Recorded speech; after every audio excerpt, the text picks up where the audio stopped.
Šiandien jums parodysiu 80 kvadratų namuką labai gražioje gamtos vietoje, apie kainas pabaigoje, o dabar apie patį namuką, apie mūsų darbus, ką mes čia darėme. Tai, ką matote šiuose kadruose, vertintojai tai pavadintų 45% baigtumu. Namas paprastas, labai gražus ir puikiai dera prie aplinkos peizažo. Fasado apdaila natūralios termo dailylentės be jokio dažo, o stogas natūralios molinės čerpės.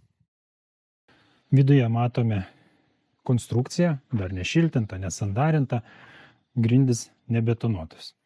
Tai idealus namo baigtumas bendravimo pradžiai su banku.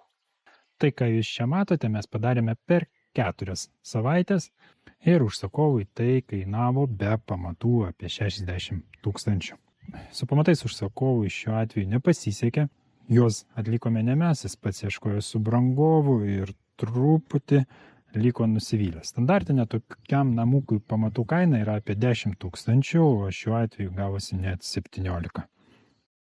Norite panašaus namelio, ar mažesnio, ar didesnio, kreipkitės ir mes būtinai jums tokį pastatysime. O kol kas sekite kanalą ir pastoviai gaukite informaciją apie mūsų statomus namus.